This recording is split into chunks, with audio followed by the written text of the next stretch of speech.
대기자님 유튜브에 이렇게 많이 이렇게 있는 것들 중에서 조회수가 높은 게 거의 대부분 수학일 거예요. 그때는 수학밖에 안 보이는 거죠. 대학은 수학만으로 가지 않습니다.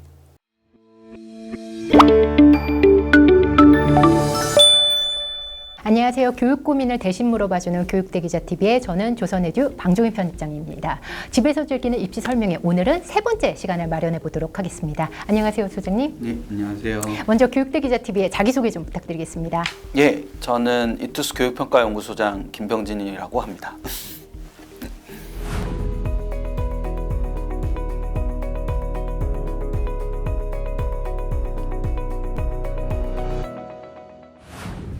지금 좀 있으면 여름방학입니다. 네네. 그래서 학생과 학부모님들의 학습 고민, 지금 많은 분들이 교육 설계를 하실 것 같아요. 이 시기에 좀 알아두면 좋을 만한 포인트들을 학년별로 좀 점검을 해주신다면요. 여름방학하고 겨울방학의 길이의 차이가 있다고 느끼세요? 어떠세요? 겨울방학이 더 긴 것 같아요.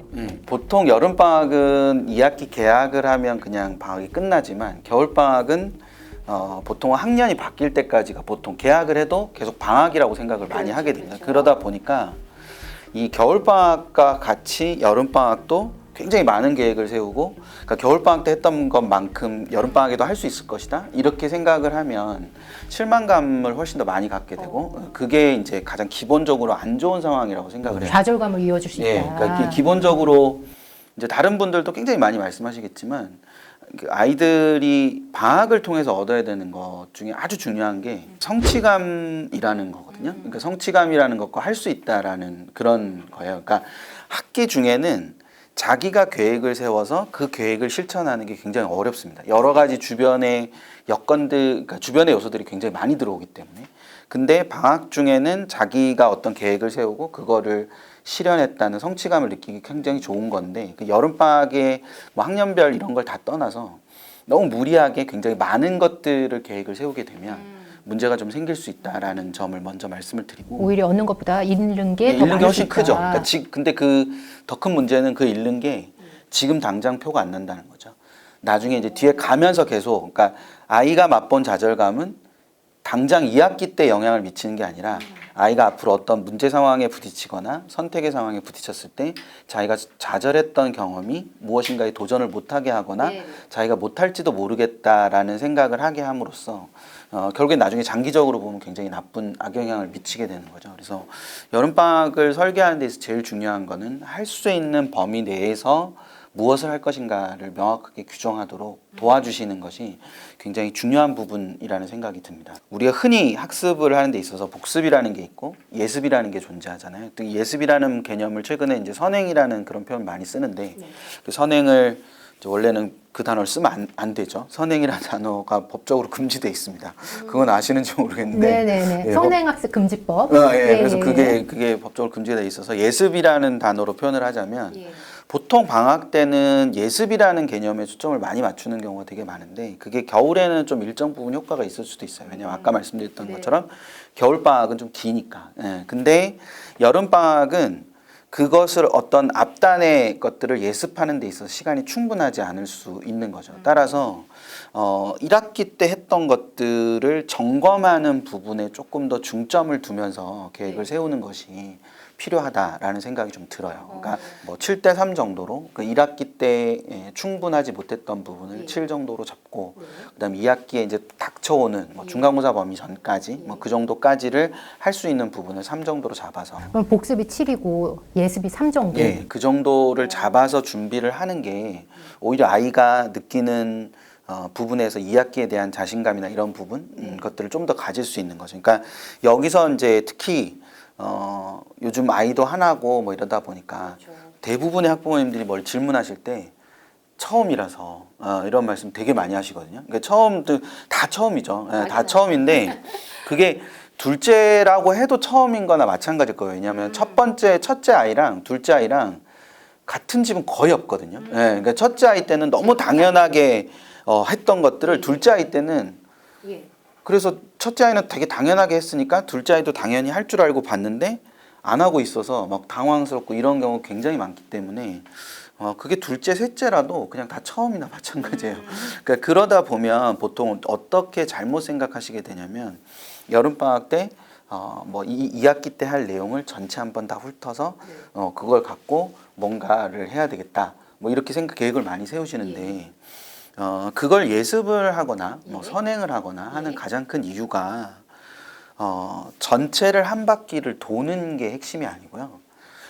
내가 앞으로 배울 부분에서 아는 것과 모르는 것을 정확하게 가려내고 그래서 아는 것들을 방학 때 학습을 해서 모르는 것들에 집중할 수 있는 시간을 버는 게 예습의 핵심이지 그걸 전체를 다 해가지고 다 알고 있는 걸 또 다시 하는 것이 핵심이 아니라는 거죠. 그러니까 예습의 초점은 시간을 확보하는 거예요. 내가 부족한 부분을 좀 더 잘할 수 있게. 예, 사실 초중 같은 경우에는 몇 년치 예습을 해서 더 훑는 경우들이 요즘에 너무 많아졌잖아요. 그렇죠. 예, 그런데 지금 한 학기 정도를 말씀을 해주시는 게 이유가 있는 건가요? 한 학기가?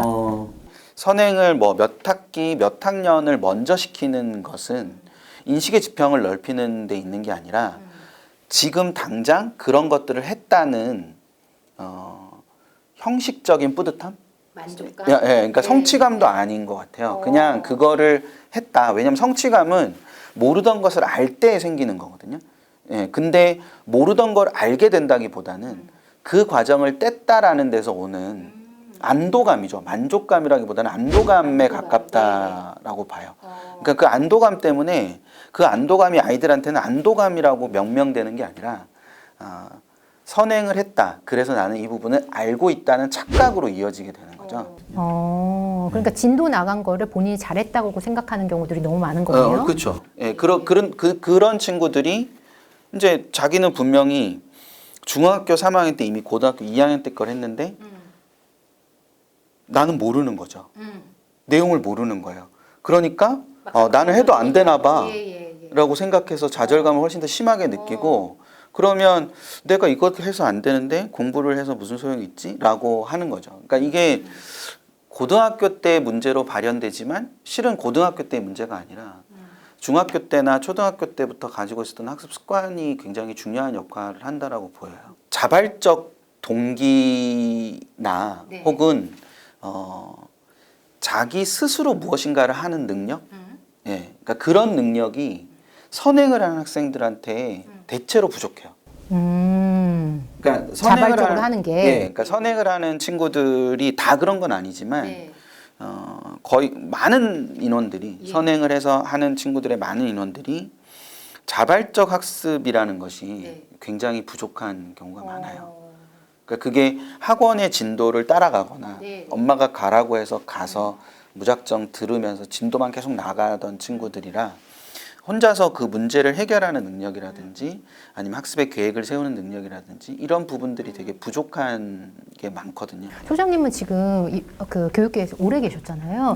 근데 제가 느끼기에도 저도 오래 있었지만 예전보다 훨씬 더 선행에 대한 관심도가 높아지고 당연하다고 인식하는 경우들이 굉장히 많거든요. 그렇죠. 근데 좀 전에 말씀하신 것처럼 선행이라는 말이 어떻게 보면 불법인데 이게 너무 만연해진 요즘 들어서 더 그렇게 나타나는 이유는 뭐라고 생각하세요? 예, 알다와 모르다를 측정할 수 없기 때문에 진도로 그걸 측정하는 거죠.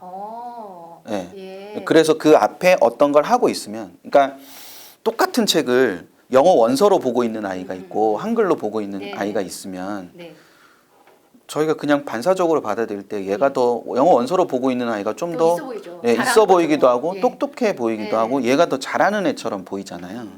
근데 얘는 내용을 전혀 모를 수도 있거든요. 그러니까 진도를 알다로 인식하고 싶은 거죠? 네, 그렇죠. 그러니까 이게 고등에 가면 어떤 형태로 나타나냐면 문제집의 권수나 문제를 푼 경험 뭐 이런 걸로 표현될 수 있는 거예요. 문제를 풀어서 자기가 아는 부분과 모르는 부분을 나누는 거예요.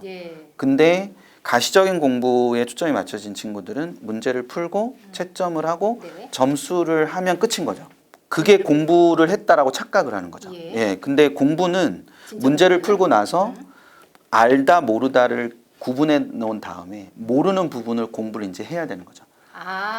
그러니까 문제를 푸는 건 공부를 하는 준비지 공부가 아니죠. 특히 수능 같은 경우를 예로 들면 문제를 풀고 그러니까 마침 문제도 분석을 해봐야 된다. 문제 분석을 해봐야 된다. 그 문제 분석을 해봐야 된다는 그 의미가 마침 문제이지만 분명히 그 중에 아는 부분이 있고 모르는 부분이 있을 거기 때문에 그 모르는 부분을 채워가야 되는 거죠.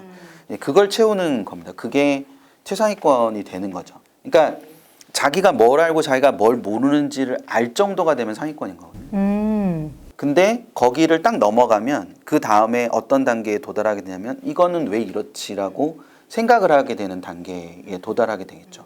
그리고 그 단계를 극복하게 되면, 그러니까 이게 왜 이렇게 되는지를 스스로 설명할 수 있게 되면 그 다음엔 내가 놓친 게 없는지를 확인하려고 하겠죠. 그 대기자님이 유튜브에 이렇게 많이 이렇게 있는 것들 중에서 조회수가 높은 게 거의 대부분 수학일 거예요. 맞습니다.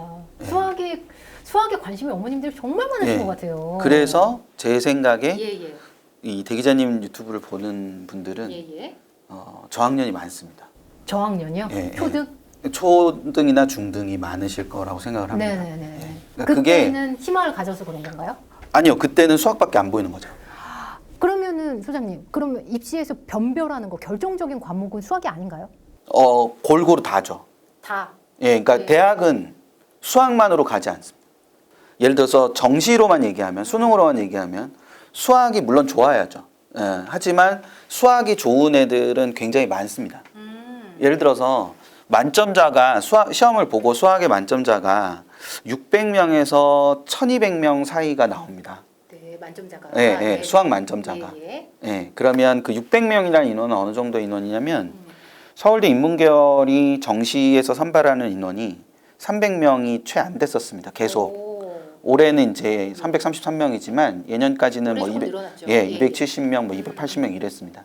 근데 수학 나형 기준으로 만점자 600에서 1200명 정도 나오거든요. 그거를 훨씬 웃도네요. 예, 그렇죠. 그게 몇 배가 되는 거죠. 그러면 그들 사이에 변별력이 생기는 거는 그러니까 이게 뭐 수학을 못 해도 된다는 게 아니라 수학을 만점을 받는 거는 이게 그 정도가 된다는 거죠. 근데 실제로 변별력이 되는 건 국어나 사탐의 성적에 의해서 되는 거죠. 근데 수학이 만점이 되지 않으면 자기가 국어 약하다는 게 안 보이죠.